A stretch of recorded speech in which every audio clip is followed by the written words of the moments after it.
تمہارے خیال میں سناتا یہاں قریبی چھاونی کتنی دور ہے؟ ہم راتوں رات وہاں پہنچ جائیں گے۔ رات کو جنگل میں کوئی خطرہ تو نہیں؟ ریحان نے پوچھا۔ برمی لڑکی ہنس کر بولی، ڈرو نہیں، میں تمہارے ساتھ ہوں۔ میں نے مذاق کرتے ہوئے ریحان سے کہا، یار گھبراؤ نہیں، ایک لڑکی تمہاری حفاظت کے لیے تمہارے ساتھ بھیج رہا ہوں۔ ریحان نے سر جھٹک کر کہا، یار تم مجھے بزدل سمجھتے ہو؟ میں نے جھٹ کہا، نہیں بھائی، میں یہ کب کہتا ہوں۔ اچھا ان باتوں کو چھوڑو، جلدی سے یہاں سے روانہ ہو جاؤ، میں کل صبح تمہارا انتظار کروں گا۔ برمی لڑکی سناتا نے ریحان کو ساتھ لیا، دونوں جنگل سے شہر کی طرف روانہ ہوئے۔ اس عرصے میں گڑھے کے اندر جاپانی سپاہی شور مچاتے مچاتے تھک گیا، اب دیوار کے ساتھ سر لگا کر بیٹھ گیا۔ میں نے اوپر سے ڈبل روٹی، مکھن کا ڈبہ، چٹنی کی بوتل، پانی کا مشکیزہ گڑھے کے اندر پھینکا اور انگریزی میں کہا، کھاؤ پیو، شور نہ مچاؤ، تمہاری اور لوگوں کی مصیبت کے دن ختم ہو گئے۔ گڑھے میں جاپانی سپاہی نے چیخنا چلانا شروع کر دیا، ایسا لگتا تھا وہ انگریزی زبان نہیں جانتا۔ میں مورچے کے اندر آ گیا اور دھیرا پھیلنے لگا تھا۔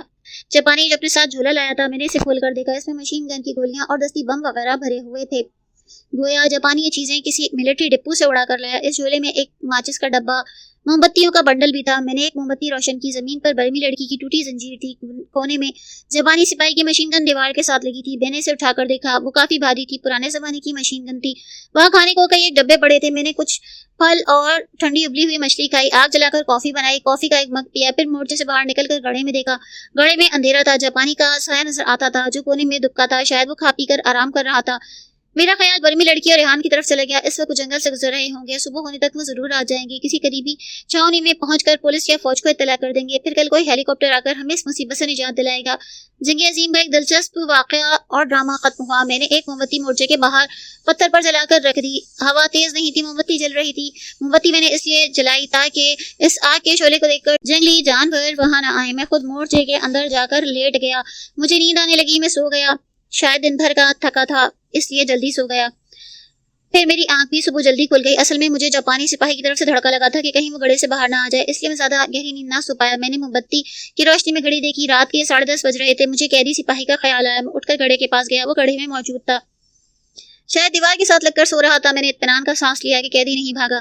وہ بھاگ نہیں سکتا تھا کیونکہ ایک تو گڑھا گہرا تھا، دوسرا وہ اتنا چوڑا تھا کہ اس کی دیواروں پر ہاتھ رکھ کر اوپر نہیں چڑھ سکتے تھے۔ جنگل سنسان اور اندھیرا تھا، آسمان پر کہیں کہیں ستارے چمکتے تھے، ہر طرف خاموشی چھائی تھی۔ میں واپس مورچے میں آ کر لیٹ گیا، باہر پتھر والی موم بتی اسی طرح جل رہی تھی۔ آدھی رات کو ایک آواز پر میں چونکا، یہ آواز کچھ ایسی محسوس ہوئی جیسے کوئی درخت کی شاخ ٹوٹ کر گری ہو۔ میں نے جلدی سے اٹھ کر دیکھا، جنگل خاموش تھا، ہوا بند تھی، گرمی اور حبس تھا، کسی درخت کا ایک پتا بھی نہیں ہل رہا تھا۔ پھر کون سے درخت کی شاخ ٹوٹی؟ یہ آواز کیسی تھی؟ میں غور کر رہا تھا کہ ایک آواز جنگل میں گونجی اور اس آواز سے تمام راز فاش کر دیا۔ یہ آواز شیر کی گرج تھی، وہ کہیں قریب تھا، یہ آدم خور شیر تھا اور ہم دو انسانوں کی بو پا کر ادھر آہستہ آہستہ آ رہا تھا۔ میں گھبرا گیا مگر ہوش قائم رکھے، عقل کا دامن ہاتھ سے نہ جانے دیا۔ میں نے فوراً سوچا مجھے کسی درخت پر چڑھ کر جان بچانا چاہیے۔ میں نے سوچا املی اور املی کے درخت کی طرف بھاگا، اس پر چڑھنا کوئی مشکل کام نہ تھا۔ میں جلدی جلدی درخت کی شاخوں پر چڑھتا درخت کے پتوں میں چھپ گیا، آنکھیں پھاڑ کر اس طرف دیکھنے لگا جدھر سے شیر کی گرج سنائی دی۔ آدم خور شیر بڑا چالاک تھا اور ہوشیار تھا، وہ بہت سوچ سمجھ کر اپنے شکار کی طرف بڑھتا ہے، اکثر اپنے شکار کو دھوکہ دیتا ہے، یعنی وہ گرجتا کسی دوسری طرف ہے اور آتا کسی دوسری طرف۔ شیر کی دھاڑ گڑھے میں گرے جاپانی نے سن لی، وہ اس خیال سے چپ ہو گیا کہ اگر اس نے کسی کو آواز دی تو شیر اس طرف آ جائے گا، کیونکہ آدم خور شیر انسان کی آواز پر آ جاتا ہے۔ جنگل میں ایک بار پھر سناٹا چھا گیا، میں مورچے سے زیادہ دور نہ تھا، مجھے مورچے کا دروازہ اور گڑھا دونوں صاف دکھائی دیتے تھے۔ اچانک ایک جانب سے ایک لمبا سایہ آگے بڑھا، میں نے غور سے دیکھا، یہ شیر تھا، بہت لمبا طاقتور شیر، اس کے جسم پر دھاریاں تھیں، اندھیرے میں وہ مجھے صاف نظر آتا تھا۔ یہ بنگال کا شیر تھا جو بنگال سے نکل کر اورگان کی پہاڑیوں سے ہوتا برما کے جنگلوں میں آیا تھا۔ شیر کو دیکھ کر میں دم ساتھ کر بیٹھ گیا۔ شیر زمین کو سونگتا مورچے کے پاس آیا، دائیں بائیں گردن گھما کر دیکھا، پھر مورچے کی سرنگ میں داخل ہوا۔ اس کی ہلکی ہلکی گرجنے کی آواز مجھے آنے لگی، شاید وہ کسی انسان کو تلاش کر رہا تھا جس کی بڑی تیز بوئی سے برابر آ رہی تھی۔ مورچے کے اندر کچھ چیزیں الٹنے پلٹنے اور گرنے کی آواز آئی، میں خاموش اپنی جگہ بیٹھا دیکھتا رہا کہ اب شیر کیا کرتا ہے۔ مجھے یقین تھا شیر جاپانی سپاہی کو کچھ نہیں کہے گا کیونکہ وہ گڑھے میں چھلانگ نہیں لگائے گا، اگر جاپانی باہر ہوتا تو اس کی ٹکا بوٹی کر دیتا۔ شیر مورچے سے باہر آیا، زمین سونگتا گڑھے کے کنارے پر آیا، اس نے اپنا سر گڑھے کے اندر جھکا کر جاپانی قیدی کو دیکھا، زور سے دھاڑا، اس نے اپنے شکار کو دیکھ لیا تھا، اب اسے چیر پھاڑ کرنے کی فکر میں تھا۔ گڑھے کے کنارے جا کر وہ پنجوں سے زمین کی مٹی کو ریتتا رہا، زور سے دھاڑتا اور پیچھے ہٹ جاتا۔ وہ گڑھے میں چھلانگ لگاتے ہوئے ڈر رہا تھا اور گڑھے میں کودے بغیر وہ شکار تک نہیں پہنچ سکتا تھا۔ میں درخت پر بیٹھا تمام تماشا دیکھ رہا تھا۔ شیر بار بار گڑھے کے چاروں طرف جا کر دھاڑتا، نیچے جھانکتا، واپس آ کر پیچھے ہٹ جاتا۔ اس کے بعد شیر نے ہوا میں میری بو شاید سونگ لی، وہ گڑھے سے ہٹ کر میرے قریب آیا، درخت کے نیچے کھڑے ہو کر اپنا خونخوار منہ اوپر اٹھایا، زور زور سے گرجنے لگا۔ ایک بار تو میری جان ہوا ہو گئی، خوف سے جسم ٹھنڈا ہو گیا۔ میں نے اپنے آپ کو حوصلہ دیا، شیر درخت پر نہیں چڑھ سکتا، میں اس کی پہنچ سے محفوظ ہوں، پھر بھی شیر کا خوف ہوتا ہے خاص طور پر جب آپ کسی درخت پر بیٹھے ہوں اور شیر نیچے کھڑا آپ کی طرف منہ اٹھا کر دھاڑے مار رہا ہو، اوپر اچھل اچھل کر آپ کو ہڑپ کرنے کی کوشش کرتا ہو۔ شیر کی دھاڑ سے جنگل گونج رہا تھا۔ اس وقت اگر میں گھبرا جاتا اور درخت کی شاخ سے نیچے گر پڑتا تو شیر مجھے 1 سیکنڈ میں چیر پھاڑ کے رکھ دیتا۔ وہ بہت بھوکا تھا، بہت غصے میں۔ اس کے سامنے 2 انسانوں کا شکار موجود تھا، لیکن وہ ایک بھی اس کے ہاتھ نہ آتا تھا۔ شیر سخت طیش میں آ گیا۔ وہ جھنجھلا کر درخت کے تنے سے خونی پنجے مارتا، بار بار اوپر کو اچھلتا، درخت کی پہلی شاخوں سے ٹکرا کر نیچے گر جاتا۔ میں شاخوں سے لپٹ کر سہما بیٹھا تھا، دل میں خدا کو یاد کرتا، اپنی زندگی کی دعائیں مانگ رہا تھا۔ شیر کافی دیر تک دھاڑتا، شور مچاتا رہا، آخر وہ تھک گیا، سر ادھر ادھر مارتا، دم ہلاتا جنگل میں ایک طرف کو چلا گیا۔ اس کے جانے کے بعد میرا حوصلہ نہ ہوا کہ درخت سے نیچے اتروں۔ میں درخت پر بیٹھا رہا۔ رات گزرتی گئی۔ میں نے گھڑی دیکھی، رات کے 12 بج رہے تھے۔ میں نے فیصلہ کیا کہ ساری رات درخت پر گزار دوں گا۔ میں نے شاخوں میں اپنے آپ کو اس طرح فٹ کر لیا کہ زمین پر نیچے نہ گروں۔ میں نے اپنا سر پیچھے شاخ سے لگایا، پھر مچھر مجھے تنگ کرنے لگے، مگر سانپ کے کاٹنے اور انجیکشن اور مچھر مار کریم کی وجہ سے مچھر میرے جسم کے قریب آ کر بھاگ جاتے تھے۔ اب مجھ پر 3 خوف سوار تھے۔ ایک تو یہ کہ شیر دوبارہ نہ آئے، دوسرا یہ کہ جاپانی سپاہی کسی نہ کسی طرح باہر نہ نکلے، جس کا امکان بہت کم تھا، تیسرا یہ کہ اب مجھ پہ نیند کا غلبہ زیادہ تھا اور میں کبھی کبھی اونگنے لگتا، مگر اس خوف سے کہ میں اس حالت میں درخت سے نیچے نہ گر جاؤں میری آنکھ کھل جاتی۔ اس طرح رات ڈھلنے لگی، آہستہ آہستہ صبح کی سفیدی کے آثار نمودار ہونے لگے، دن نکل آیا۔ پھر مجھے ہیلی کاپٹر کی آواز سنائی دی۔ مجھے حوصلہ ہوا، ہیلی کاپٹر جنگل کے اوپر چکر لگا رہا تھا۔ میرے دل میں اب شیر کا خوف نہیں تھا۔ پروی لڑکی سناتا اور ریحان اپنے ساتھ فوج کے سپاہیوں کو لے کر ہیلی کاپٹر میں وہاں آ گئے۔ میں نے شاخوں سے دیکھا ہیلی کاپٹر نیچے اتر رہا تھا۔ میں تیزی سے درخت سے نیچے آیا اور اترتے ہی ہیلی کاپٹر کی طرف ہاتھ ہلا کر بھاگنے لگا۔ اس کے بعد کے دلچسپ حالات انشاءاللہ آپ کو اگلے خط میں بیان کروں گا۔ میرے خط کا انتظار کیجیے گا۔ بہت زیادہ آداب، آپ کا بھائی عمران۔ چیلانگ، فلپائن۔ پیاری بہن، آپ فلپائن کا نام پڑھ کر حیران ہوں گی کہ ہم برما سے فلپائن کیسے پہنچے۔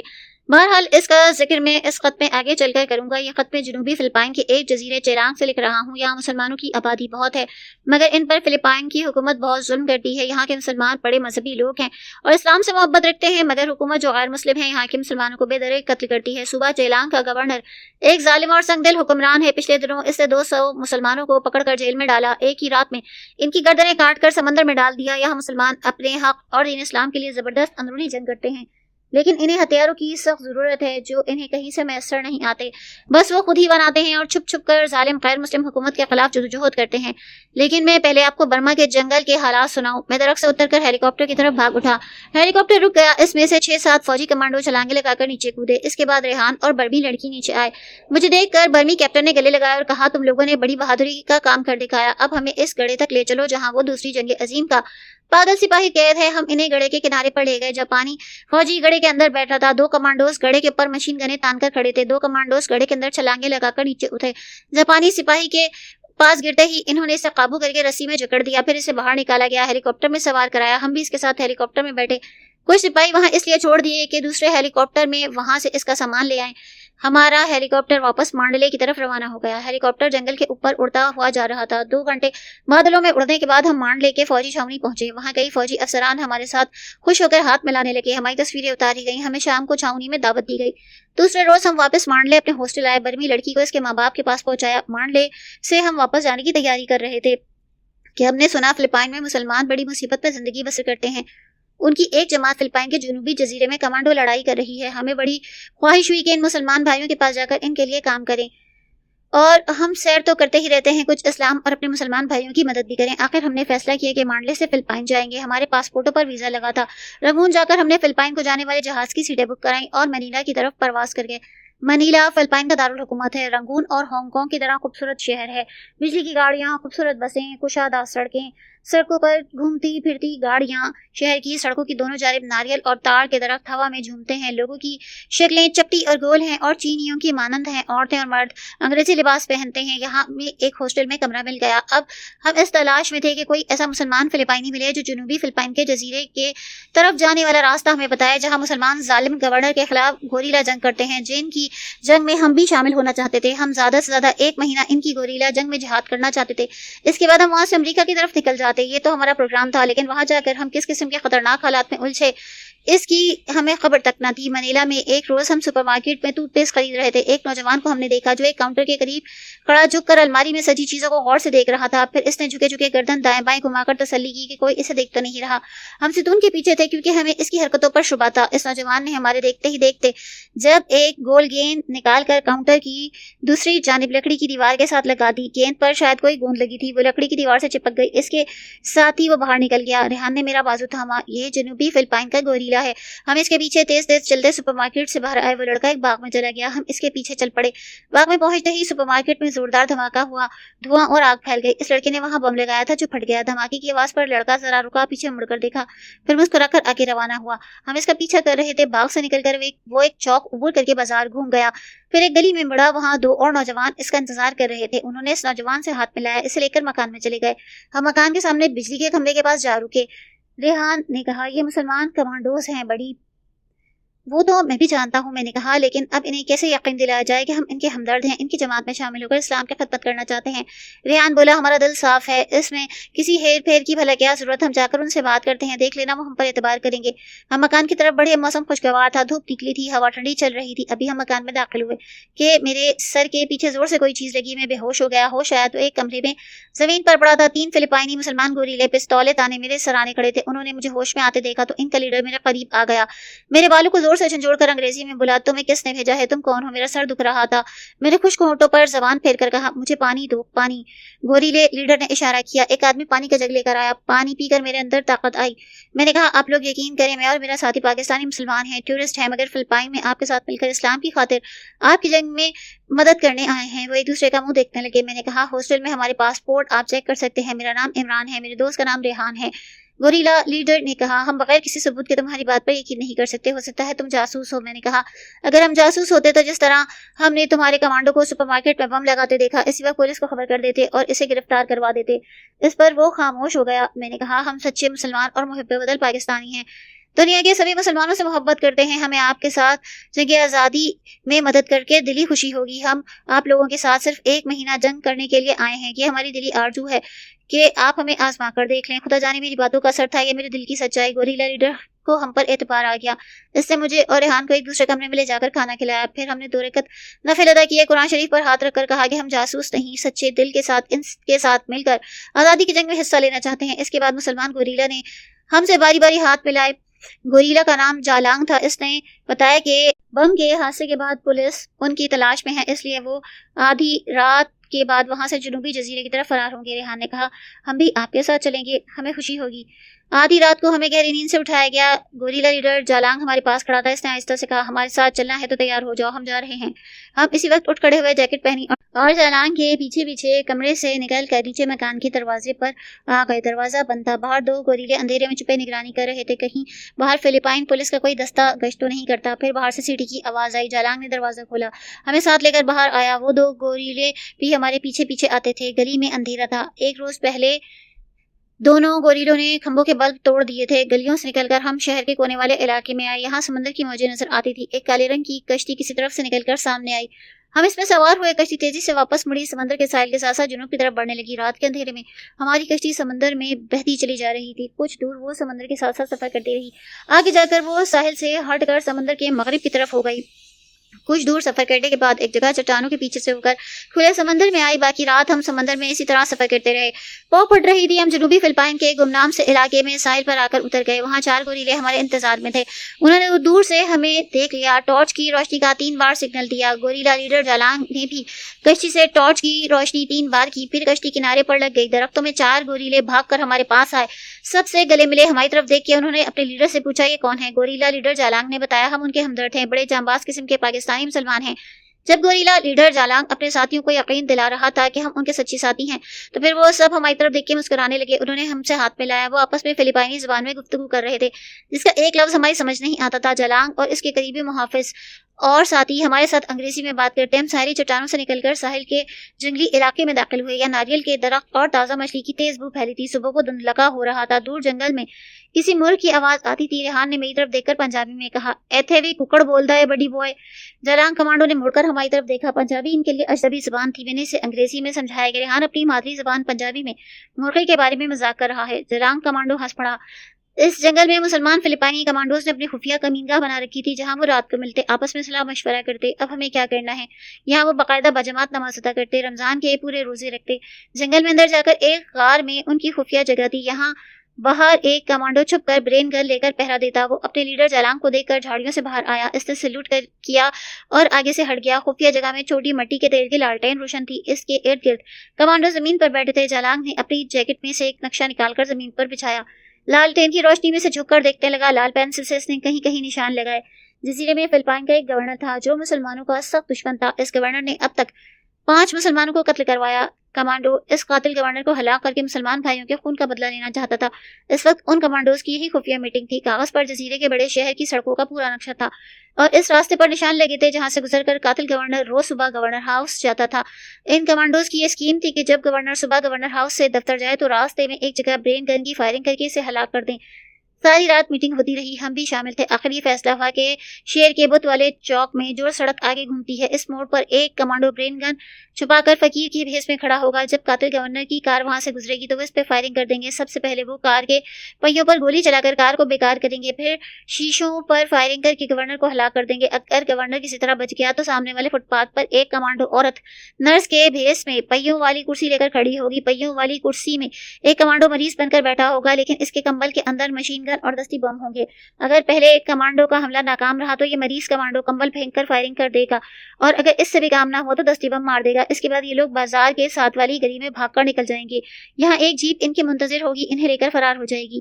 اسکیم اپنی طرف سے مکمل تھی۔ کمانڈو جالانگ نے میری طرف دیکھ کر کہا، اگر ہم تمہیں نرس بنا دیں تو تمہیں کوئی اعتراض تو نہ ہوگا؟ ریحان ہنس پڑا، بولا، سر یہ تو لاہور کے میو اسپتال میں 1 سال تک نرس رہا ہے۔ شٹ اپ، میں نے ریحان کو ڈانٹا۔ پھر جالانگ سے کہا، اگر آپ مجھے اس خدمت کے قابل سمجھتے ہیں تو مجھے اس سے زیادہ کیا خوشی ہوگی؟ جالانگ نے میرے کندھے کو تھپ تھپا کر کہا، شاباش میرے بھائی، مجھے ایک مسلمان ہونے کی حیثیت سے تم سے اسی بات کی توقع تھی۔ ایک پستول تمہارے پاس ہوگا، خدا نہ خواستہ اگر چاروں طرف سے کچھ نہ ہوا تو پھر تم اپنے پستول کو چلا دینا۔ تم پستول چلانا جانتے ہو؟ کیوں نہیں، میں پستول چلاتا رہا ہوں۔ پستول صرف اسلام کے جہاد کے لیے استعمال ہونا چاہیے، ذاتی انتقام اور لڑائی جھگڑے کے لیے ہرگز میں گولی نہیں چلاتا۔ یہی ایک سچے مسلمان کی نشانی ہے۔ ساری رات اسکیم بناتے گزر گئی۔ دن چڑھے، کمانڈوز الگ الگ ہوئے، ہمیں اسی خفیہ جگہ پر رکھا گیا۔ ہم سو گئے، دوپہر کو کھانا کھایا، پھر آرام کے لیے لیٹ گئے۔ شام کو جالانگ آیا، اس نے بتایا کل صبح 10 بجے اسلام دشمن گورنر کو ہلاک کرنے کا وقت مقرر ہوا ہے۔ ہم رات کو جلدی سو گئے، صبح 6 بجے ہمیں جگا دیا گیا۔ کمانڈوز تیاری کرنے لگے، برین گنوں کو صاف کر کے ان میں گولیاں بھری گئیں، دستی بم نکال کر رکھے گئے۔ ایک کمانڈو کو میک اپ کر کے مریض بنایا گیا، یہ وہ مریض تھا جس کو پہیوں والی کرسی پر بٹھا کے مجھے فٹ پاتھ پر دھوپ میں لے کر کھڑے رہنا تھا، یہ ظاہر کر کے مریض کو ذرا دھوپ دکھائی جا رہی ہے۔ اس کے بعد مجھے نرس کا زنانہ لباس پہنایا گیا۔ جب میں پوری نرس بن گیا تو ریحان مجھے دیکھ کر کہا لگا کر ہنس پڑا اور بولا، یار تم تو یوں اسپتال کی ایک شریف نرس لگتی ہو، مجھے تو لگتا ہے تم پیدا ہی نرس کا کام کرنے کے لیے ہوئے ہو، تمہیں کالج میں پڑھنے کی کیا ضرورت تھی بھلا؟ میں نرس کے لباس میں ہی ریحان کو مارنے کے لیے دوڑا۔ دوسرے کمانڈوز ہنسنے لگے۔ جب صبح ٹھیک 9 بجے تو ہم لوگ ایک جیپ میں سوار ہو کر شہر کی طرف روانہ ہوئے۔ واردات والی جگہ سے کوئی 4 فرلانگ پہلے ہی ایک ویران سی جگہ ہم جیپ سے اترے۔ جیپ کو ایک خاص جگہ پر درختوں کے جھنڈ میں چھپا دیا۔ گورنر کو ہلاک کرنے کے بعد ہمیں اسی جیپ میں سوار ہو کر فرار ہونا تھا۔ میں نے نقلی مریض کمانڈو کو پہیوں والی کرسی پر بٹھایا، اوپر کمبل ڈالا، کرسی کو دھکیلتے فٹ پاتھ کی طرف چل پڑا، بلکہ یوں کہنا چاہیے کہ روانہ ہو گئی، کیونکہ میں عورت نرس کے لباس میں تھا، یعنی سفید گاؤن، سر پر سفید نرسوں والا رومال بندھا تھا۔ راستے چلتے لوگ مجھے ایک نظر دیکھتے پھر آگے نکل جاتے۔ وہ یہی سمجھتے تھے کہ میں کسی اسپتال کی نرس ہوں اور کسی مریض کو سیر کرانے لے جا رہی ہوں۔ شیر کے بت والے چوک سے گزر کر بائیں جانب گھومتی ہوئی وہ سڑک آئی جس سڑک پر پورے 10 بجے اسلام دشمن اور قاتل گورنر کو ہلاک کیا جانا تھا۔ میں پہیوں والی کرسی لے کر فٹ پاتھ پر آ گئی۔ مریض کمانڈو نے آہستہ سے کہا، وہ سامنے ہمیں کھڑے ہونا ہے۔ میں کرسی چلاتی اس جگہ آ کر کھڑی ہو گئی۔ میں نے تھرمامیٹر نقلی کمانڈو مریض کے منہ میں لگایا، اپنی گھڑی دیکھنے لگی، پھر تھرمامیٹر نکال کر ٹیمپریچر دیکھا، جیب سے کتاب نکال کر پڑھنے لگی۔ ہم پر دھوپ پڑ رہی تھی، میں ظاہر کر رہی تھی کہ اسپتال سے مریض کو دھوپ میں آرام کروانے لے کر آئی ہوں۔ سب یہی سمجھتے تھے کہ میں نرس ہوں اور اسپتال کا مریض پہیوں والی کرسی پر بیٹھا دھوپ تاپ رہا ہے، لیکن کسی کو یہ معلوم نہ تھا کہ اس مریض کی ٹانگوں پر سرخ رنگ کا جو کمبل پڑا ہے، اس کے نیچے گولیوں سے بھری مشین گن اور 2 دستی بم ہیں۔ ایک پستول میری جیب میں پڑا ہے۔ سڑک چھوٹی تھی، یہاں سے گھوم کر آگے شیر کے بت والے چوک کی طرف چلی گئی۔ لوگ دفتروں کو جا رہے تھے۔ میں نے کتاب پڑھتے دیکھا کہ میرے سامنے والی فٹ پاتھ پر کھمبے کے نیچے ایک لنگڑا فقیر آ کر بیٹھ گیا اور لوگوں کے آگے اپنا ہیٹ پھیلا کر بھیک مانگنے لگا۔ یہ ہمارا کمانڈو لیڈر جالانگ تھا۔ اس کے پھٹے پرانے کپڑوں کے اندر مشین گن اور 2 دستی بم چھپے تھے۔ اس نے بڑی کاریگری سے فقیر کا میک اپ کیا تھا، پہلی نظر میں تو میں بھی اسے پہچان نہ سکی۔ ایک کمانڈو ذرا آگے جا کر سائیکل دیوار کے ساتھ لگا کر اس کی مرمت کرنے لگا۔ یہ اس لیے کھڑا کیا گیا تھا کہ اگر گورنر کو ہلاک کرنے میں ہم تینوں ناکام ہو جائیں تو یہ کمانڈو ریوالور کا فائر کر کے اپنا فرض پورا کرے۔ وقت تیزی سے گزرنے لگا، 10 بجنے میں 10 منٹ رہ گئے۔ گورنر کی کار پورے 10 بجے اس سڑک پر سے گزرتی تھی۔ ہم بڑی بےتابی سے اس کے منتظر تھے۔ ہم سامنے والے فٹ پاتھ پر جلانگ یعنی اپنے کمانڈو لیڈر کی طرف کبھی کبھی دیکھتے۔ جب 10 بجنے میں 1 منٹ تھا تو کمانڈو لیڈر جلانگ نے اپنا ہیٹ ایک بار پھر اوپر اٹھا کے نیچے کیا۔ یہ اس بات کا اشارہ تھا کہ گورنر کی کار آنے والی ہے، ہوشیار ہو جاؤ۔ میں نے جیب میں ہاتھ ڈال کر پستول کو چیک کیا۔ میرے مریض کمانڈو نے کمبل کے نیچے ہاتھ ڈال کر اپنی مشین گن کو سنبھالا۔ یقیناً سڑک کے موڑ پر ہمارا سائیکل والا کمانڈو بھی ہوشیار تھا۔ این جب 10 بجے تو دور سے موٹر سائیکلوں اور پولیس کی جیپ کے سائرن کی آواز ہمارے کان سے ٹکرائی۔ گورنر کے آگے آگے چلنے والا موٹر سائیکل سواروں کا دستہ آ رہا تھا۔ پھر مجھے یہ سفید وردیوں اور سفید ہیلمٹ والے موٹر سائیکل سوار نظر آئے۔ میرا دل زور سے دھڑکنے لگا۔ ان کے پیچھے گورنر کی سیاہ رنگ کی بڑی شاندار چمکیلی مرسیڈیز آ رہی تھی۔ اس کے آگے گورنر کا اپنا جھنڈا لہرا رہا تھا۔ یہ بات مجھے بہت عجیب لگی کہ اس گورنر کی عمر صرف 2 منٹ رہ گئی ہے، کیونکہ مجھے یقین تھا کہ ہم 4 کمانڈوز کے حملے سے وہ بچ نہ سکے گا۔ فٹ پاتھ پر چلتے ہوئے لوگ گورنر کو ہاتھ ہلانے کے لیے رک گئے۔ ان میں مسلمان کوئی نہ تھا، کیونکہ گورنر نے مسلمانوں پر اس قدر ظلم کیے تھے کہ جزیرے کے مسلمان اس کی شکل بھی نہیں دیکھنا چاہتے تھے۔ کمانڈو لیڈر جلانگ اپنا سر پر اپنا ہیٹ رکھ چکا تھا۔ وہ اٹھ کے کھڑا ہوا، پھر اس کا سیدھا ہاتھ اپنی قمیض کے اندر گیا۔ اس نے مشین گن کو مضبوطی سے تھاما۔ موٹر سائیکل سواروں کا دستہ ہمارے آگے سے گزرنے لگا۔ میرے دل کی دھڑکن بہت تیز ہو گئی۔ حملے کا وقت آن پہنچا تھا۔ ابھی یہاں دھماکے، فائرنگ اور چیخو پکار ہونے والی تھی۔ گورنر کی کار کے سب شیشے چڑھے ہوئے تھے۔ پھر میں نے بھی اس کی ایک جھلک دیکھ لی۔ جو ہی اس کی کار کمانڈو جیلانگ کے قریب سے گزری، اس نے بجلی کی تیزی سے قمیض کے اندر سے برین گن نکالی۔ سب سے پہلے گورنر کی کار کے پہیوں پر فائرنگ کر کے ٹائر پھاڑے۔ کار کو بریک لگی اور ایک چیخ کے ساتھ وہ تھوڑی ٹیڑھی ہو کر فٹ پاتھ پر چڑھ کر کھمبے سے ٹکرا گئی۔ جلانگ نے کار کے شیشوں پر برین گن کی گولیوں کی بوچھاڑ کر دی۔ وہاں ایک ہنگامہ اور افراتفری مچ گئی۔ لوگ ایک دوسرے کے اوپر گرتے پڑتے وہاں سے بھاگے۔ گورنر کے باڈی گارڈز نے جلانگ پر فائرنگ شروع کر دی۔ کمانڈو لیڈر جلانگ فٹ پاتھ پر کھمبے کے پیچھے لیٹ کر فائرنگ کرنے لگا۔ باڈی گارڈز کار کا دروازہ کھول کر گورنر کو وہاں سے نکال کر لے جانا چاہتے تھے۔ کار کے شیشے چکناچور ہو گئے۔ گورنر زخمی تھا۔ کمانڈر جلانگ نے جیب سے دستی بم نکال کر کار کی طرف پھینکا۔ بم کار کے آگے جا کے گرا اور پڑ گیا۔ کار کا اگلا حصہ اڑ گیا۔ ڈرائیور پہلے ہی نکل کر بھاگ گیا تھا۔ باڈی گارڈز نے گورنر کو کار کے پچھلے دروازے سے کھینچ کر نکالا۔ سامنے والے فٹ پاتھ کی طرف لے چلے۔ 2 باڈی گارڈ کمانڈو جلانگ کو قابو کرنے کے لیے آگے بڑھے۔ جلانگ نے برسٹ مار کے دونوں کو وہاں ڈھیر کیا۔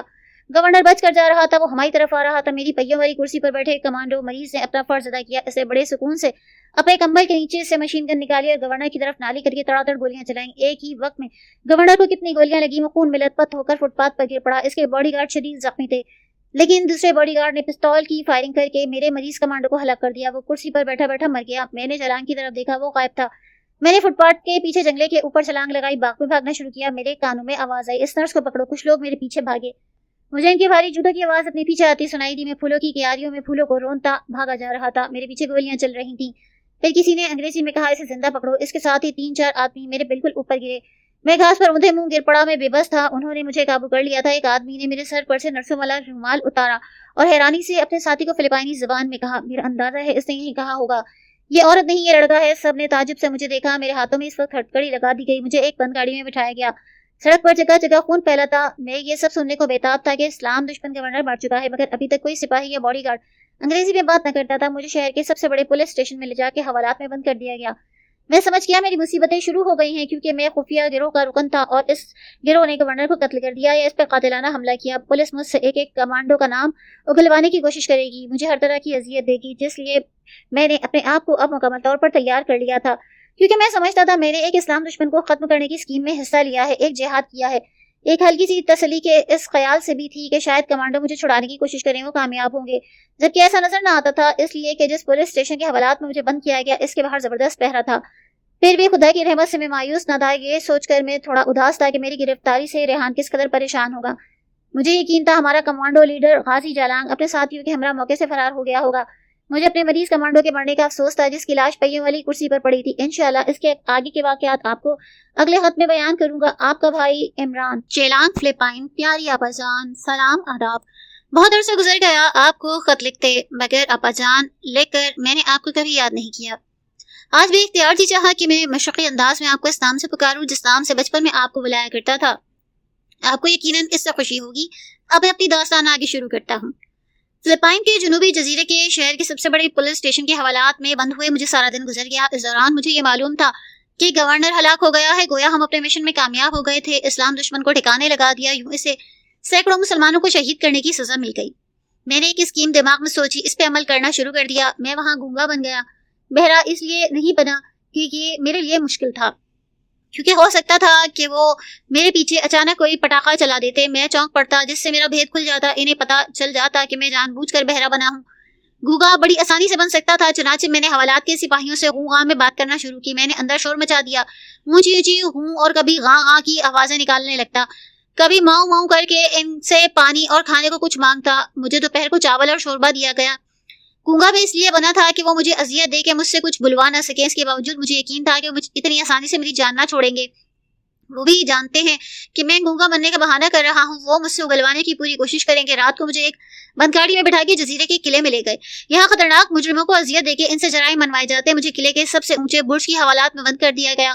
دوسری جانب بہت نیچے جا کر نوکیلی چٹانیں تھیں جن سے سمندر کی لہریں آ کر زور زور سے ٹکراتی۔ اس حوالات کا کوئی روشن دان یا کھڑکی نہ تھی، صرف سامنے کا دروازہ تھا جو لوہے کا بنا تھا۔ اس میں ایک تاک تھا جو صرف مجھے دیکھنے کے لیے کسی وقت کھولا جاتا۔ رات کے 10 بجے پولیس کے اعلیٰ افسر مجھ سے کمانڈوز کے خفیہ اڈے کا پتہ معلوم کرنے میرے پاس آئے۔ میں ہر سوال کے جواب میں صرف اوں کرتا۔ انہوں نے مجھے شکنجے میں جکڑ کر رکھ دیا اور رسی اس طرح بل دینا شروع کیے کہ میری ہڈیاں ٹوٹنے لگی۔ مجھے سخت تکلیف ہوئی، لیکن میں اپنے ارادے پر قائم رہا۔ میں نے ایک لفظ منہ سے نہ نکالا، بس غوں کی آواز نکال کر شور مچاتا رہا۔ میرے آگے کاغذ قلم رکھ دیا کہ میں اپنے ساتھیوں کے نام اور وہ جگہ لکھ دوں جہاں کمانڈو کو ریلے چھپے ہیں۔ میں نے کاغذ پر الٹی سیدھی لکیریں کھینچ کر یہ ظاہر کیا کہ میں لکھنا پڑھنا نہیں جانتا۔ پولیس آفیسر آپس میں اپنی زبان میں باتیں کرنے لگے، اگرچہ میں ان کی باتیں نہیں سمجھ رہا تھا، پر مجھے اندازہ تھا کہ وہ مجھے کوئی خوفناک سزا دینے کا مشورہ بنا رہے ہیں۔ تھوڑی دیر بعد یہ خوفناک سزا شروع ہوئی۔ انہوں نے مجھے رسی سے باندھا اور حوالات کی کوٹری کی دیوار سے باہر نیچے لٹکا دیا۔ میرے نیچے اندھیرے میں دور ڈھوکیلی چٹانیں تھیں جن سے سمندر کی لہریں سر پٹک پٹک کر شور مچاتی۔ اگر میں وہاں سے گر پڑتا تو میری بوٹی بوٹی الگ ہو کر بکھر جاتی۔ وہ لوگ مجھے قلعے کی دیوار کے ساتھ لٹکا کر چلے گئے۔ اندھیری رات میں قلعے کی دیوار پر نوکیلی چٹانوں کے اوپر لٹکا میں خدا کو یاد کرتا اور دل میں آیت الکرسی کا ورد کرنے لگا۔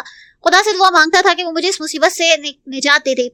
میں الٹا لٹکا تھا، میرے جسم کا سارا خون میری آنکھوں میں آ گیا، میری آنکھوں میں سرخ تارے ناچنے لگے، مجھے سخت اذیت محسوس ہو رہی تھی۔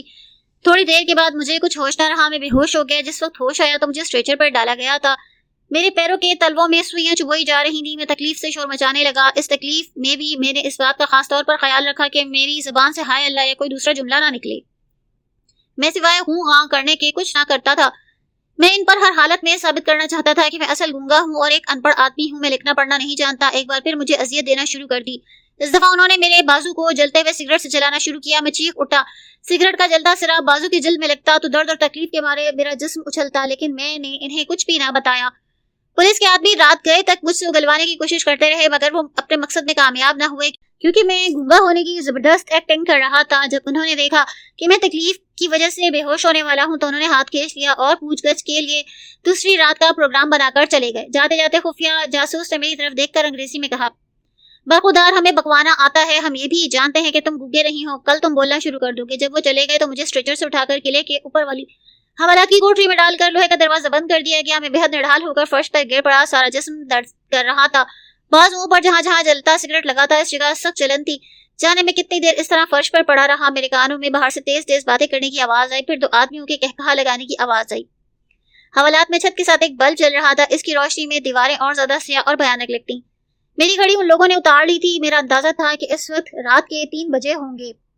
میں نے یہ سنا، کوٹری کے دروازے کی دوسری جانب کوئی شخص اونچی اونچی زبان میں انگریزی میں کہتا تھا، میں اس ذلیل کمانڈو کو اپنے ہاتھ سے ہلاک کرنا چاہتا ہوں، انہوں نے میرے ایک دوست کو گولی مار کر ہلاک کر دیا ہے، یہ ہمارے وطن کے دشمن ہیں۔ پہرے دار کی آواز آئی، داتا ننگ تم ایسا نہیں کر سکتے، ابھی اس خطرناک کمانڈو سے حکومت نے بڑی معلومات حاصل کرنی ہے۔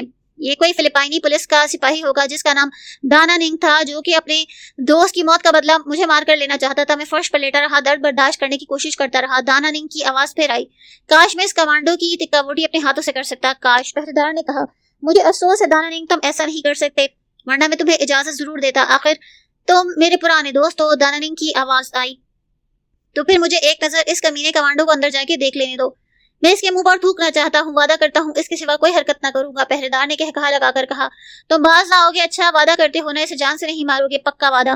اس کے بعد دروازے میں چابی لگانے کی آواز آئی. میں نے نفرت سے منہ دوسری طرف کر لیا. یہ کوئی اور ذلیل آدمی میرے منہ پر تھوک رہے مجھے سخت ذہنی اذیت دینے آ رہا تھا. دروازہ آہستہ سے کھلا. میں نے ایک آدمی کو اندر داخل ہوتے دیکھا. اس کے پیچھے دروازہ بند ہونے کی آواز سنی.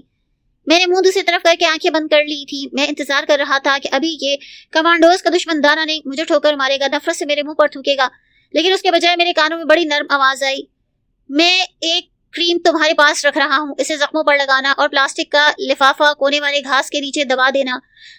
ہمیں معلوم ہے کہ تم گونگے نہیں ہو. میں نے چونک کر گردن گھما اس طرف مڑ کر دیکھا. میرے سامنے ایک ادھیڑ عمر کا آدمی کھڑا تھا. اس کی آنکھوں میں شفقت اور ہمدردی تھی. میں نے پوچھا, تم کون ہو؟ دانا ننگ نے آہستہ سے کہا. اس کا وقت نہیں. اور اس نے پلاسٹک کا ایک چھوٹا سا لفافہ میرے قریب گرا دیا اور پھر اونچی آواز میں دیوار کی طرف منہ کر کے اس نے تھوکا اور کہا, بدبخت کمانڈو, گاش میں اپنے ہاتھ سے تمہاری گردن دبا سکتا. تم میرے دشمن ہو, اتنا ہی کافی ہے. اور وہ دروازے کی طرف بڑھا. پہرے دار پہلے ہی دروازہ کھول کر وہاں آ گیا تھا. جلدی کرو دانا ننگ, انسپکٹر راؤنڈ پر آ گیا ہے, ہم دونوں مارے جائیں گے. دانا ننگ نے غصے میں دانت پیس کر کہا. اگر تمہارا خیال نہ ہوتا تو میں دشمن کا ابھی گلا دبا کے اسے ہلاک کر دیتا. پھر وہ باہر نکل گیا اور دروازہ بند ہو گیا. میں حیران تھا یہ اللہ کا نیک بندہ یہاں کہاں سے آ گیا, اس سے میرے ساتھ کیسے ہمدردی ہوئی. وہ شکل و صورت سے فلپائنی کرسچن لگتا تھا. میں نے سوچا عیسائیوں میں بھی تو اللہ کے بڑے بڑے نیک بندے ہوتے ہیں جو دکھی انسانوں کی مدد کرنا اپنا فرض سمجھتے ہیں. یہ بھی کوئی ایسا نیک دل عیسائی ہے. میں نے پلاسٹک کا چھوٹا سا لفافہ کھولا. اس میں زرد رنگ کی ایک مرہم تھی. میں نے اسے اپنے بازوؤں پر جلی جگہ پر لگایا. مجھے ایک دم ٹھنڈک پڑ گئی. مرہم ختم ہو گئی. میں نے خالی لفافہ کونے میں گھاس کے ڈھیر کے نیچے چھپا دیا تاکہ کسی کو شک نہ پڑے کہ مجھے کوئی مرہم دی گئی ہے. سب سے اچھی یہ بات تھی کہ مرہم کی کوئی خوشبو یا بدبو نہ تھی. جسم پر لگتے ہی مرہم زخموں میں جذب ہو گئی. میرا درد کم ہو گیا, جلن تو ختم ہو گئی. میں نے خدا کا شکر ادا کیا, اس نے میری مدد کے لیے ایک نیک بندہ بھیجا. جلن کو آرام آیا تو نیند آ گئی. باقی رات میں سویا رہا. اگلے روز 11 بجے آنکھ کھلی. مرہم نے میرے زخم ٹھیک کر دیے. میں اپنے آپ میں ایک تازگی محسوس کرتا تھا. بھوک لگ رہی تھی. میں نے دیکھا میرے پاس ہی پہرے دار کھانے کو تھوڑے چاول اور پانی رکھ گیا تھا. میں نے چاول کھا کر پانی پیا, خدا کا شکر ادا کیا. پھر بھی جسم کے جوڑ جوڑ درد کر رہے تھے. شاید یہ قلعے کی دیوار سے الٹا لٹکنے کی وجہ سے درد تھا. کوٹری کی درزوں سے باہر کی روشنی اندر آ رہی تھی. میں نے دانا ننگ کے بارے میں غور کرنا شروع کیا کہ وہ کون ہے, اس کو میرے ساتھ ہمدردی کیوں ہے, وہ یہ بھی جانتا ہے کہ میں گنگا نہیں. پھر خیال آیا کہ وہ ایک نیک اور انسان دوست آدمی ہے. میں نے دل میں خدا کا شکر ادا کیا اور آئندہ کے بارے میں سوچنے لگا کہ میرے ساتھ کیا سلوک ہوگا. ظاہر ہے یہ لوگ مجھے زیادہ اذیت دیں گے. مجھ سے کمانڈوز کے خفیہ ٹھکانے کا پتہ معلوم کرنا چاہتے ہیں. میں وہاں سے فرار نہیں ہو سکتا. قلعے کے چاروں طرف سخت پہرا تھا. میں اپنے اندر اتنی طاقت نہیں پاتا تھا. ان لوگوں نے مجھے اتنی اذیت دی تھی کہ میں ادھواں سا ہو گیا. زخموں کی جلن ختم ہونے سے مجھے آرام ضرور ملا. ریحان میرے ساتھ ہوتا تو شاید ہم فرار کی کوئی اسکیم سوچتے. میں اکیلا تھا, بے بس تھا, کسی سے مشورہ نہیں لے سکتا تھا. ایک امید تھی کہ دانا ننگ سے دوبارہ ملاقات ہوگی تو اس سے مدد مانگنے کی کوشش کروں گا. پھر سوچا شاید وہ یہ خطرہ مول نہ لے, مجھے یہاں سے فرار نہ کروائے. اس کا مطلب تھا کہ یہ کوٹری اب میری موت کی کوٹری ہے. ظاہر ہے میں ان لوگوں کے گورنر کو ہلاک کرنے والوں کا ساتھی تھا. یہ مجھے پھانسی پر ضرور لٹکائیں گے. اس دن کوئی مجھ سے ملنے نہ آیا. رات کو خفیہ پولیس کے آدمی میرے پاس آئے. انہوں نے مجھے اذیتیں دینا شروع کر دی, مگر میں اپنی جگہ سے ٹس سے مس نہ ہوا.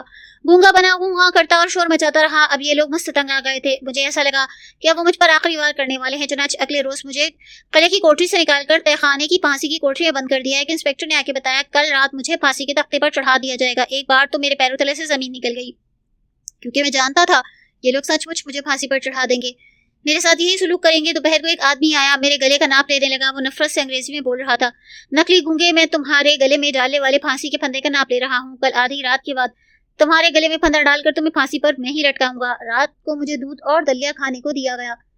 پھر جیل کے 3 آدمی آئے. انہوں نے میرا وزن کیا, بلڈ پریشر دیکھا. جاتے ہوئے ایک افسر نے میری طرف گھور کر دیکھا اور کہا, اپنے خدا سے آخری دعا مانگ لو, یہ تمہاری آخری رات ہے. کل رات اسی وقت تمہیں پھانسی کے کنویں میں لٹکا کر پھانسی دے دی جائے گی.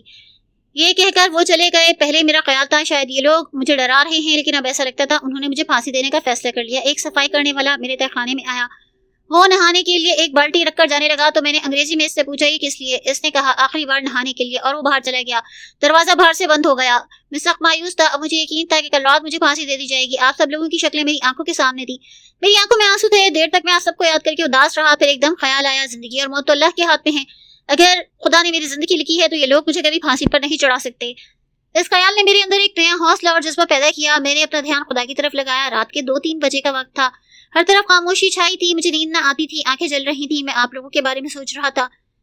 پھر ریحان اور مسلمان گوریلا لیڈر جالان کے بارے میں سوچنے لگا. وہ لوگ ضرور میری مدد کو آئیں گے. اتنے میں باہر کھٹکا. دروازے کے باہر کوئی آدمی بھاری بھاری قدموں سے چل کر آیا اور پہرے دار سے بڑی مدھم آواز میں باتیں کرنے لگا. میں سمجھا شاید انہوں نے ارادہ بدل دیا. کل کے بجائے مجھے آج رات پھانسی دے دیں گے.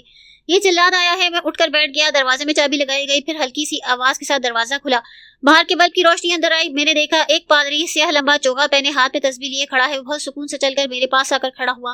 پہرے دار نے دروازہ بند کیا، دروازہ بند ہوتے ہی پادری نے پیچھے گھوم کر دیکھا، پھر جھک کر آہستہ سے انگریزی میں کہا، میرے بچے، میں تمہیں یہاں سے نکالنے آیا ہوں۔ اس کے ساتھ دروازہ کھلا، پادری جلدی سے سیدھا کھڑا ہو گیا، مجھے اونچی آواز میں کہنے لگا، میرے بچے، تمہارا آخری وقت آن پہنچا ہے۔ میں جانتا ہوں کہ تم گونگے ہو، مجھے یہی بتایا گیا ہے۔ یہاں کے عیسائی طریقے کے مطابق موت سے پہلے آخری دعا میں پڑھانے آیا ہوں۔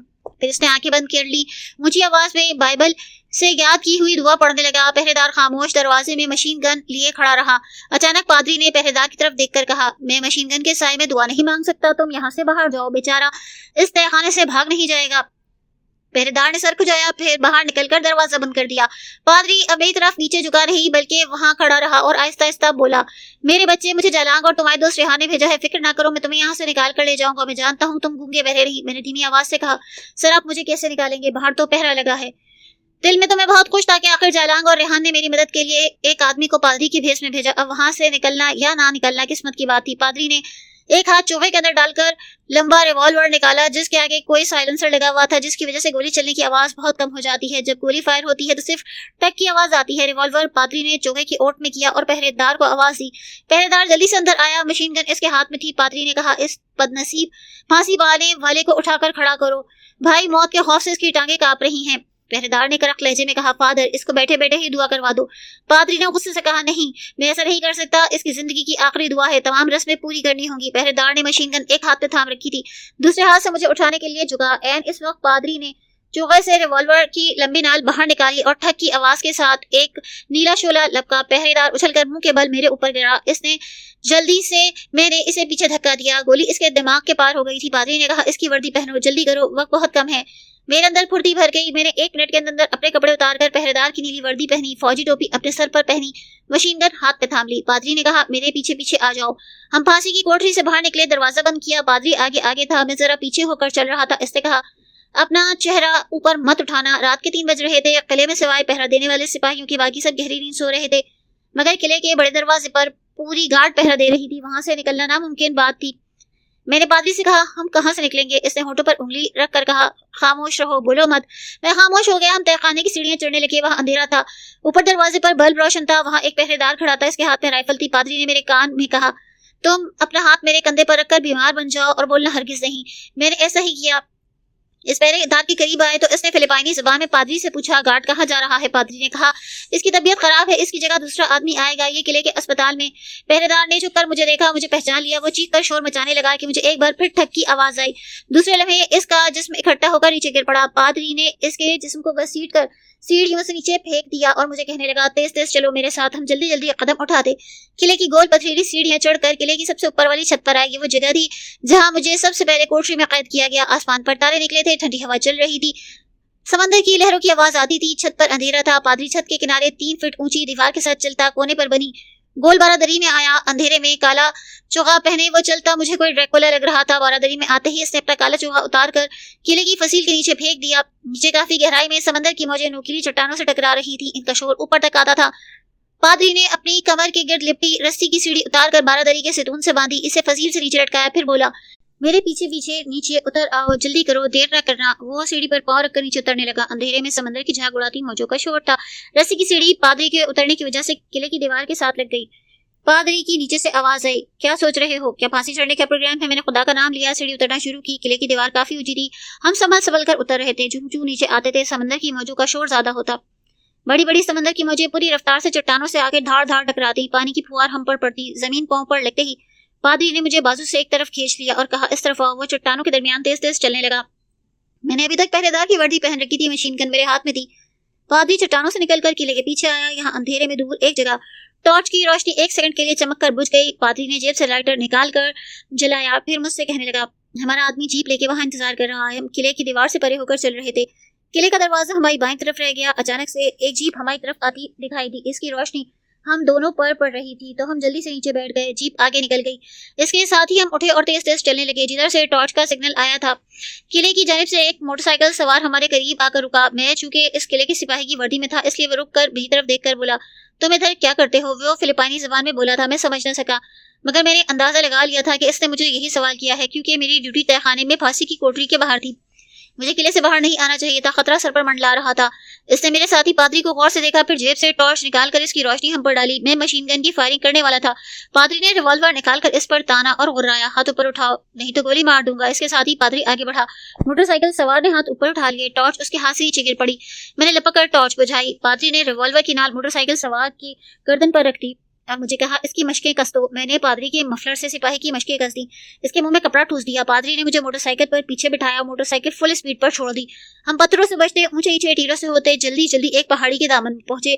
وہاں ایک جیپ ہماری منتظر تھی. ہم نے موٹر سائیکل وہاں پھینک دی. جیپ میں چھلانگیں لگائیں. جیپ پہلے ہی سٹارٹ تھی. ہمارے بیٹھتے ہی ہوا سے باتیں کرنے لگی. اس کی بتیاں بجھی ہوئی تھیں. ہم اندھیرے میں پہاڑی ٹیکریوں کو پیچھے چھوڑتے قلعے سے کافی دور نکل گئے. ایک جگہ سمندر کنارے آ کر رکے. یہاں ایک اسٹیمر پہلے سے ہی ہمارا انتظار کر رہا تھا. اس میں ریحان اور جالانگ ہمارا انتظار کر رہے تھے. ہمیں دیکھ کر انہوں نے گلے لگایا. ریحان کی آنکھوں میں خوشی کے آنسو تیر گئے. اسٹیمر پچھلی رات کے دھندلکوں میں ہمارے خفیہ ٹھکانے والی پہاڑیوں کی طرف جا رہا تھا. اس کے بعد کیا ہوا یہ میں آپ کو اگلے خط میں تحریر کروں گا. آپ کا بھائی عمران, نیروبی, افریقہ. پیاری بہن سلام آداب. یہ خط میں نیروبی کے ایک ہوٹل سے لکھ رہا ہوں. فلپائن سے ہمارا ارادہ جاپان اور وہاں سے کیلیفورنیا امریکہ جانے کا تھا, لیکن ہمارا اسٹیمر سمندری سفر کے بعد گوریلا لیڈر جالانگ کے ٹھکانے پر پہنچا تو اگلے روز جالانگ نے ہمیں جاپان کی طرف سے ہو کر امریکہ جانے سے منع کیا. اس کا خیال تھا جنوب مشرقی ایشیا میں ہمارے گرفتار ہونے کا خطرہ ہے کیونکہ فلپائن کے خفیہ جاسوس اس تمام علاقے میں پھیلے تھے. وہ ہمیں کسی نہ کسی جگہ ڈھونڈ کر ہلاک کر دیں گے. ریحان نے کہا, تو پھر آپ کا کیا خیال ہے, ہمیں کہاں جانا چاہیے؟ جالانگ نے کہا, میرا خیال ہے آپ کو مغرب میں افریقہ کی طرف نکل جانا چاہیے. وہاں سے آپ امریکہ روانہ ہو جائیے گا. میں نے کہا, ہم ان کے ساتھ رہ کر اسلام دشمنوں کے خلاف جہاد کرنا چاہتے ہیں. اس پر جالانگ نے ہمارا شکریہ ادا کیا اور کہا, میرے بچوں, میرے دوستوں, ہم تمہارے جذبے سے خوش ہیں. تم نے ہمارے لیے زبردست قربانی دی. تمہاری زندگی خطرے میں پڑ گئی, لیکن میں چاہتا ہوں کہ تم اپنے سفر پر دوبارہ نکلو. ہمیں تو خدا جانے یہ جنگ کب تک لڑنا پڑے. بہرحال ہم تمہیں یاد کریں گے. ریحان نے کہا, افریقہ میں ہم کس شہر جائیں گے؟ تم نیروبی چلے جاؤ. وہاں میرا ایک دوست ہے, وہ فرنیچر کا کام کرتا ہے. وہ فلپائنی مسلمان ہے. وہ تمہیں وہاں ہر قسم کی سہولت دے گا. اگر تمہیں روپے پیسے کی ضرورت ہے تو اس سلسلے میں بھی وہ تمہاری بہت مدد کر سکتا ہے. میں نے کہا, شکریہ جالانگ, روپوں کی ہمیں ضرورت نہیں کیونکہ ہمارے ٹریولرز اکاؤنٹ میں کافی پیسے جمع ہیں. دوسرے روز رات کے اندھیرے میں جالانگ نے ہم دونوں کو ساتھ لیا. ہم جیپ میں بیٹھ کر دور پہاڑیوں میں ایک جگہ پہنچے. وہاں دوسری جنگ عظیم کا ایک پرانا ہیلی کاپٹر ہمارا انتظار کرتا تھا. اس ہیلی کاپٹر نے ہوا میں اڑنے کے بعد ہمیں فلپائن کی سمندری حدود پار کروا کے تھائی لینڈ کے ایک گاؤں پہنچایا. یہاں جالانگ نے ہمیں اپنے ایک ساتھی کے حوالے کیا اور خود ہم سے ہاتھ ملا کر ہمارے ماتھے چوم کر رخصت ہوا.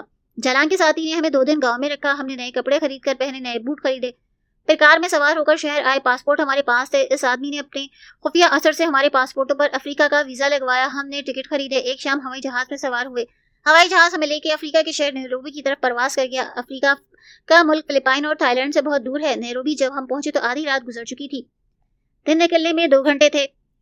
ایئرپورٹ سے سیدھا ہم جالانگ کے دوست سر جونگ کے گھر آئے تھے. سر جونگ کا مکان نیروبی شہر کے باہر ایک مزدوروں کے محلے میں تھا. ایک کمرہ تھا جس کے اندر باورچی خانہ بھی تھا. جالانگ کا خط پڑھ کر وہ بہت خوش ہوا. اس نے ہمارے لیے زمین پر بستر بچھائے, ہمیں اناناس اور روٹی کھانے کو دی. ہم سو گئے. اگلے روز 12 بجے آنکھ کھلی, نہا دھو کر کپڑے تبدیل کیے, دوپہر کا کھانا کھایا. پھر ہم سر جونگ سے اجازت لے کر نیروبی کے ایک ہوٹل میں کمرہ کرائے پر لے کر وہاں ٹھہر گئے. اگرچہ سر جونگ ہمیں اپنے گھر سے جانے نہیں دینا چاہتا تھا, لیکن ہم اس غریب محنتی مزدور پر بوجھ نہیں بننا چاہتے تھے. شام کو ہم شہر کی سیر کو نکلے.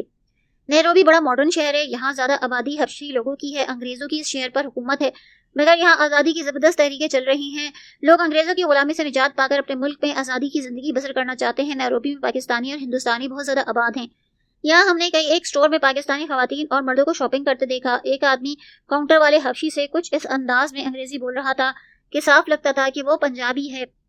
ریحان کی رت پھڑکی. اس نے اس کے پاس جا کر پنجابی میں کہا, پا جی تسی لاہور دے ہو کہ چیچو دی ملیاں دے رہن والے. وہ آدمی ریحان کی طرف دیکھ کر مسکرایا, پھر اسے گلے لگا کر بولا, اوے خیر ہوئے, تسی تے اپنے لاہوری پاجی ہو. اس نے ہمیں اپنے گھر آنے کی دعوت دی. اس کا گھر اس شہر کے گنجان محلے میں تھا. بہت اچھا فلیٹ تھا. Fridge, D freezer, A C, V C R, colour T V اور تمام دوسری چیزیں اس کے گھر میں موجود تھیں. وہ لاہور موچی دروازے کا رہنے والا تھا. نیروبی میں قالینوں کا کام کرتا. اس نے ہمیں اپنی بیوی سے ملایا. وہ خاص لاہوری عورت تھی. ہمیں اس نے سری پائے اور گجریلا پکا کر کھلایا. ایک مدت کے بعد یہ چیزیں کھا کر ہمیں یوں لگا جیسے ہم اپنے گھر میں ہوں. رات کو ہم واپس ہوٹل آئے. نیروبی میں بارشوں کا سیزن تھا. ہر روز بارش ہوتی. ریحان کہنے لگا, یار ہمیں ایک برساتی خرید لینا چاہیے تاکہ ہماری جیکٹیں تو بارش سے بچی رہیں. ایتھے تے پاگڑا والا می پنگا ہے۔ اگلے روز ہم شہر کے سب سے بڑے شاپنگ سینٹر روانہ ہوئے۔ اس روز بھی آسمان پر بادل چھائے تھے، بارش ہونے ہی والی تھی۔ ہم بس میں بیٹھ کر شاپنگ سینٹر کے باہر اترے۔ یہ شاپنگ پلازا ہمارے لاہور کے شاپنگ پلازا سے بہت بڑا تھا۔ 6 منزلہ عمارت تھی۔ نچلی منزل میں کپڑے، جوتے، جینز، جیکٹ، کوٹ اور برساتیاں فروخت ہوتی۔ شاپنگ پلازا میں لوگ خریداری کر رہے تھے، زیادہ تر حبشی عورتیں اور مرد تھے۔ ہم نے ایک جگہ برساتیاں دیکھی، یہ بڑی پتلی اور نازک تھیں جو ہمارے ایڈونچرس سفر میں کام نہ آتی۔ ہم نے کاؤنٹر پر کھڑی حبشی لڑکی سے کہا ہمیں ذرا مضبوط برساتیاں چاہیے۔ اس نے مسکرا کر کہا آپ ایسا کریں کہ ادھر سے ہو کر نیچے سیڑھیاں اتریں، نیچے تہ خانے میں جہاں وہاں دوسری قسم کی برساتیاں الماریوں میں بھری ہیں، جو چاہے پسند کر لیں۔ ہم سیڑھیاں اترے تو سامنے دروازہ تھا، وہاں ایک بوڑھا حبشی بیٹھا اونگ رہا تھا، یہ چوکیدار تھا۔ اس نے آنکھیں کھول کر ہمیں دیکھا۔ جب ہم نے اس سے کہا کہ ہمیں کاؤنٹر گرل نے نیچے برساتی دیکھنے بھیجا ہے تو اس نے پھر آنکھیں بند کر لی۔ ہم دروازہ کھول کر تہ خانے میں داخل ہوئے۔ یہاں دیواروں کے ساتھ اونچی اونچی الماریاں لگی ہوئی تھیں جو کہ برساتیوں سے بھری بڑی تھیں۔ یہ لوگ برساتیاں دوسرے ملکوں کو سپلائی کرتے۔ ہم نے برساتیاں دیکھنا شروع کی۔ یہ مضبوط اور اعلیٰ قسم کے موم جامے کی بنی برساتیاں تھیں۔ برساتیاں دیکھتے دیکھتے ہم تہ خانے میں اس آخری الماری تک پہنچے۔ یہ ساری کی ساری اعلیٰ قسم کی برساتیاں تھیں۔ سمجھ میں نہیں آتا تھا کون سی پسند کریں کون سی ناپسند کریں۔ دیوار جہاں ختم ہوتی وہاں ایک لوہے کا دروازہ تھا۔ دروازہ ایسا تھا جیسا بینکوں کے سیفٹی ڈپازٹ والیٹ کی دیوار میں لگا ہوتا ہے۔ یہ کافی موٹا اور بھاری دروازہ تھا، تجوری کی طرح لگتا تھا۔ ریحان کی جاسوسی کی رگ پھڑکی، کہنے لگا اس دروازے کی دوسری طرف کوئی خفیہ جگہ ہے، معلوم کرنا چاہیے، کہیں یہ لوگ جعلی سکے تو نہیں بناتے۔ میں نے مسکرا کر کہا جاسوس صاحب 007 بننے کی کوشش نہ کرو۔ لیکن اس دوران میں ریحان نے آگے بڑھ کر دروازے کی ہتھی کو ذرا گھمایا، وہ کھل گیا۔ اندر سے بڑی ہوا آئی، ایک دھیما سا بلب چل رہا تھا۔ یہ ایک سرنگ تھی۔ میرے اندر جھانکا، یار یہاں تو بڑی ٹھنڈک ہے، اس لیے تو کہتا ہوں اندر آ جاؤ، یہاں کچھ دال میں کالا کالا ہے۔ میں نے ہاتھ جوڑ کر کہا خدا کے لیے دال میں کالا کالا دیکھنا چھوڑ دو بڑی بوائے۔ ریحان ہنس پڑا۔ ہم سرنگ میں آئے۔ بلب کی دھیمی روشنی میں ہم نے دیکھا کہ چھت نیچے تھی، اینٹوں کی محرابیں بنی تھی۔ یہاں دیوار کے ساتھ بڑے بڑے لکڑی کے ڈرم تھے جو موم جامے کے تھانوں سے بھرے تھے۔ میں نے کہا مسٹر ریحان یہاں کچھ نہیں، ویسے بھی ہمیں بغیر اجازت یہاں نہیں آنا چاہیے تھا، چلو باہر چلتے ہیں۔ ریحان بولا پھر کیا ہوا؟ ہم یہاں سے کچھ اٹھا کر تو نہیں لے جاتے، ذرا جاسوسی ہی تو کر رہے ہیں۔ اندر موم جاموں کی بو پھیلی تھی، فرش پکا تھا، لوہے کے کئی ایک بیلچے اور لکڑی کے خالی کھوکھے پڑے ہوئے تھے۔ ٹھنڈی ٹھنڈی ہوا کسی طرف سے برابر آ رہی تھی۔ لوہے کی سرنگ کا دروازہ ذرا سا کھلا تھا جس کی وجہ سے ہوا کا زور بڑھ گیا اور ہوا کا ایک جھونکا ایسا آیا کہ دروازہ اپنے آپ بند ہو گیا۔ میرا ماتھا ٹھنکا۔ میں نے دروازے کی طرف دیکھ کر کہا ریحان دروازہ بند ہو گیا۔ وہ ایک ڈرم میں موم جامے کے تھانوں کو الٹتے پلٹتے ہوئے بولا پھر کیا ہوا یار، کھول لیں گے دروازے کو، مگر میری چھٹی حس کہتی تھی ہم کسی انجانے خطرے میں گر گئے ہیں۔ میں دروازے کی طرف بڑھا، اس کا ہینڈل گھما کر دیکھا، وہ پتھر کی طرح سخت تھا۔ میں نے لاکھ کوشش کی، دروازہ نہ کھلا۔ میں نے گھبرا کر ریحان کو آواز دی، میں نے اسے بتایا کہ دروازہ نہیں کھل رہا۔ اس نے بھی کوشش کی لیکن شاید دروازہ آٹومیٹک تھا اور زور سے بند ہونے کی وجہ سے اس کا آٹومیٹک تالا لگ گیا۔ اب وہ اپنی جگہ سے نہیں ہل رہا تھا۔ اب تو ریحان پریشان ہوا۔ وہ ایک پرانا ہتھوڑا اٹھا لایا، ہتھوڑا دروازے پر مارا مگر دروازے پر اثر نہ ہوا۔ وہ بڑے پکے فولاد کا بنا تھا، شاید کسی زمانے میں شاپنگ سینٹر کے مالک نے یہاں اپنی قیمتی چیزیں رکھی ہوں گی۔ اب وہاں کاٹ کباڑ پڑا تھا لیکن دروازہ ویسے ہی مضبوط تھا۔ ہم نے دروازے پر زور زور سے ہتھوڑے برسائے، شاید دوسری جانب تہ خانے کے باہر بیٹھے بوڑھے حبشی تک ہماری آواز پہنچے مگر ہمارا دروازہ توڑنے کی کوشش سرنگ کے اندر گونج کے رہ گئی۔ شاید وہ حبشی بوڑھا سو گیا یا وہاں سے چلا گیا۔ ہم شاپنگ پلازا کے اس تہ خانے والی سرنگ میں پھنس گئے۔ ہمیں فکر ہوئی کہ اگر یہاں سے ہم نہ نکل سکے تو کیا ہوگا۔ سوچا ہو سکتا ہے کاؤنٹر گرل کو ہمارا خیال آئے، وہ ہماری تلاش میں تہ خانے میں آئے، مگر یہ ضروری نہ تھا کہ وہ سرنگ کا دروازہ کھول کر دیکھے کیونکہ اس کے تو وہم میں بھی یہ بات نہ تھی کہ ہم سرنگ میں قید ہو جائیں گے۔ ہم دروازے کو باری باری پیٹتے رہے، شاید کوئی آواز سن لے مگر کسی کو خبر نہ ہوئی۔ ہم ہتھوڑے چلا چلا کر تھک گئے، دروازے پر کوئی اثر نہ ہوا۔ ہم تو جیسے کسی بڑی مضبوط اور پکی تجوری میں بند ہو گئے تھے۔ میں نے پہلے ہی ریحان کو خوب برا بھلا کہا، اسے ڈانٹا کہ اس کی وجہ سے ہم اس مصیبت میں پھنس گئے تھے۔ پہلے کہتا تھا ہمیں یہاں آنے کی کوئی ضرورت ہی نہ تھی لیکن تم پر جاسوسی کا بھوت سوار تھا، اب کر لو جاسوسی، مجھے بھی بنوایا۔ ریحان پریشان ہو گیا، کہنے لگا عمران یوں ایک دوسرے کے ساتھ لڑنے سے کچھ نہ ہوگا، بہتر ہے یہاں سے نکلنے کا کوئی دوسرا راستہ تلاش کریں۔ ہم نے ساری سرنگ دیکھ لی، ایک ایک ڈرم کے پیچھے دیکھا، وہاں کوئی اور راستہ نہ تھا۔ پہلے کہیں سے جو ٹھنڈی ہوا آتی تھی دروازہ بند ہونے کی وجہ سے وہ بھی نہ آتی، خدا جانے وہ سرنگ کی کس خفیہ سوراخ سے آتی تھی۔ سرنگ آگے سے بند تھی اور پتھروں کی دیوار تھی۔ ہم سر پکڑ کر بیٹھ گئے۔ تھوڑی دیر کے بعد دروازے پر ہتھوڑے چلانا شروع کیا، ہتھوڑے مارتے مارتے تھک گئے لیکن کسی کو ہماری آواز نہ آئی۔ وہاں باہر سے کوئی آواز آنے کا سوال ہی پیدا نہ ہوتا۔ یہ سرنگ ایک ریل گاڑی کے بڑے ڈبے جتنی تھی، آخر میں اس میں اندھیرا تھا۔ وہاں جا کے سرنگ چوڑی ہو گئی۔ یہاں لکڑی کا ایک شیلف تھا جو دیوار کے ساتھ چھت تک لگا تھا، اس میں دنیا جہان کی الا بلا چیزیں، مثلاً پرانے کپڑے، خالی ڈبیاں، روغن کے خالی ڈبے، کچھ بھرے ہوئے ڈبے، لکڑی کے بے شمار ٹکڑے، کچھ شیشے اور چینی کے ٹوٹے برتن پڑے تھے۔ ہم نے اس شیلف کو دیوار سے تھوڑا ہٹا کر دیکھا، شاید اس کے پیچھے کوئی دروازہ ہو مگر اس کے پیچھے پتھر کی دیوار تھی۔ اچانک مجھے محسوس ہوا کہ دیوار میں سے ہلکا ہلکا سیک اٹھتا ہے۔ میں نے دیوار کے پتھروں پر الٹا ہاتھ رکھا، دیوار گرم تھی۔ میں نے ریحان کو وہ دیوار دکھائی کہ شاید اس کے پیچھے کوئی تندور ہے، ریحان نے کہا۔ عمران دروازے میں جو تالا لگا ہے میرا خیال ہے آٹومیٹک بھی ہے اور ہنسوں کی مدد سے کھلتا ہے، کیوں نہ سوراخ میں کیل ڈال کر اسے کھولنے کی کوشش کریں؟ کوشش کر کے دیکھتے ہیں۔ ریحان نے ایک لمبی سی کیل شیلف کے ایک خانے سے نکالی، دروازے کی طرف چلا۔ میں دیوار کے ساتھ تھک کر ٹیک لگا کر بیٹھ گیا۔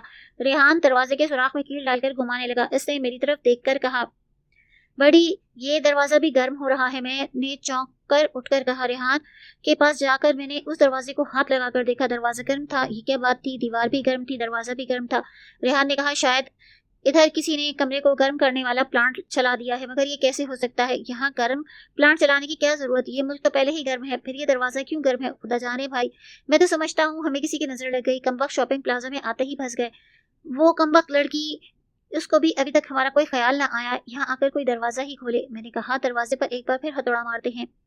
ہم نے باری باری دروازے پر ہتھوڑے مارے، کوئی اثر نہ ہوا۔ جب ہم تھک گئے تو آرام کرنے بیٹھ گئے۔ اس کے بعد پھر ہتھوڑے چلانا شروع کیے۔ تیسری بار ہم ہتھوڑا برسانے کے لیے دروازے کے پاس گئے تو اس کے قریب سے گرم سیک آ رہا تھا۔ میں نے دروازے کو ہاتھ لگایا تو وہ فولاد کا دروازہ اتنا گرم تھا کہ اس پر ہاتھ نہ رکھا جاتا۔ اب میں پریشان ہو گیا، سمجھ نہیں آتا تھا کہ دروازہ کیوں گرم ہوتا ہے۔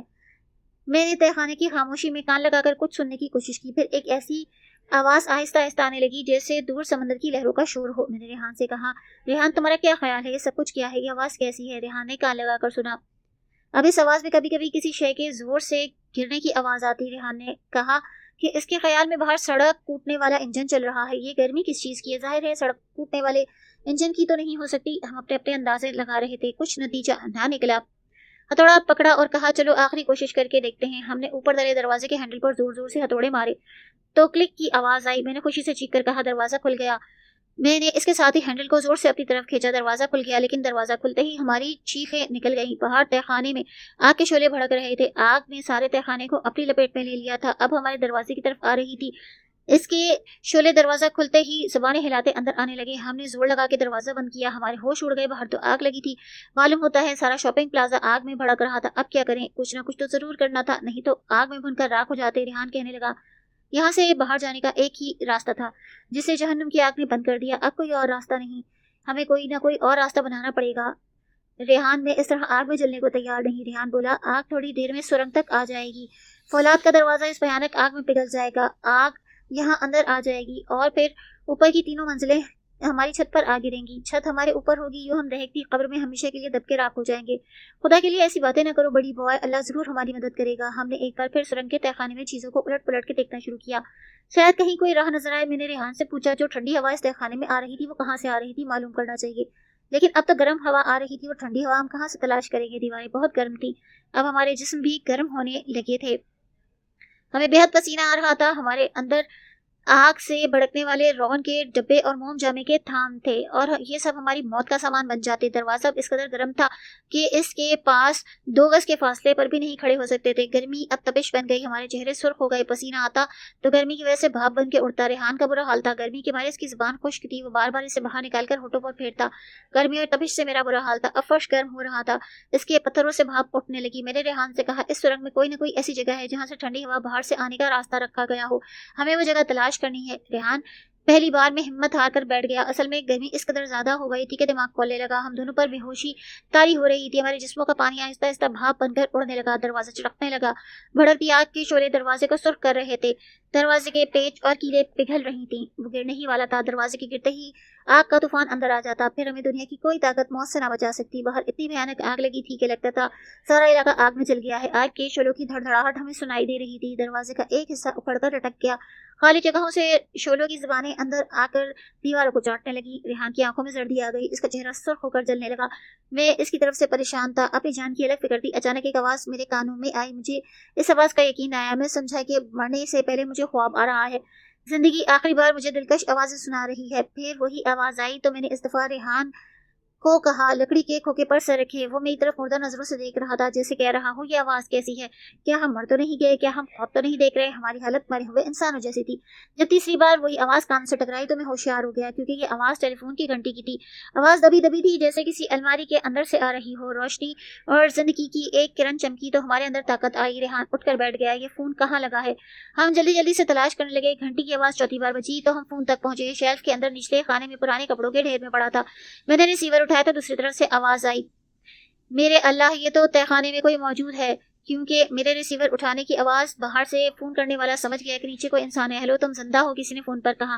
میں نے کہا ہاں، ہم 2 ہیں، سرنگ میں آگ نے ہمیں اپنی لپیٹ میں لے لیا ہے، ہماری مدد کرو۔ آواز آئی، میرے خدا تم خوش قسمت ہو، میں تو تاروں کو چیک کر رہا تھا کہ آگ نیچے تک تو نہیں پہنچی، میرے تو وہم و گمان میں بھی نہ تھا کہ تہہ خانے کی سرنگ میں کوئی انسان ہوگا۔ ریحان نے چیخ کر کہا خدا کے لیے کچھ کرو، ہم آگ میں جل رہے ہیں۔ آواز آئی، آگ نے سارے شاپنگ پلازا کو اپنی لپیٹ میں لے رکھا ہے، اندر کوئی تمہارے پاس نہیں آ سکتا، ہر طرف آگ ہی آگ ہے، کئی لوگ جل کے مر گئے ہیں، بلڈنگ گرنے والی ہے، خدا کے لیے کچھ کرو، میں نے چلا کر کہا۔ آواز آئی، ٹھہرو، اس سرنگ میں ایک مین ہول ہے، گٹر کا مین ہول، اسے تلاش کرو، ہم باہر سے اسے تلاش کرتے ہیں اور تمہیں رسوں کی مدد سے اوپر کھینچ لیں گے۔ یہ گٹر بلڈنگ کے نیچے سے ہوتا ہوا اگلے چوک میں کسی جگہ نکلتا ہے، کوشش کر کے اس گٹر کے مین ہول میں اتر جاؤ، تمہارے بچنے کا یہی ایک ذریعہ ہے، ہم اسے ضرور تلاش کریں گے۔ میں نے فون بند کیا، دروازہ دھڑام سے گر پڑا اور آگ کے لاوے کی طرح پگھل کر سرنگ کے اندر آگ داخل ہونے لگی۔ پچھلی طرف ہم دوڑنے لگے، یہاں سرنگ چوڑی تھی، آگ کی وجہ سے اندر روشنی تھی، چھت کا بلب کب کا پھٹ چکا تھا۔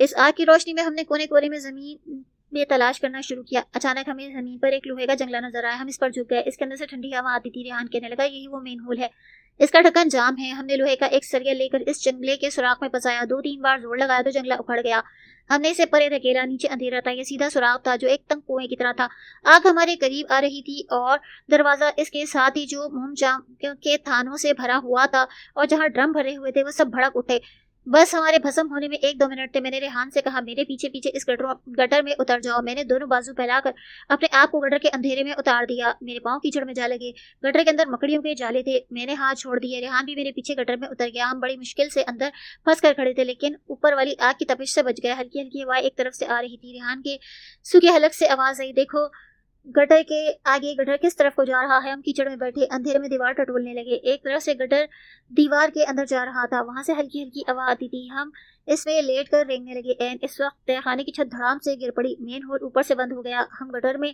اترنے میں 1 منٹ کی دیر کرتے تو چھت کے ملبے کے نیچے جل بھن کے راکھ ہو جاتا۔ اس کے بعد کے حیران کر دینے والے واقعات آپ کو انشاءاللہ اگلے خط میں لکھوں گا۔ آپ کا بھائی عمران۔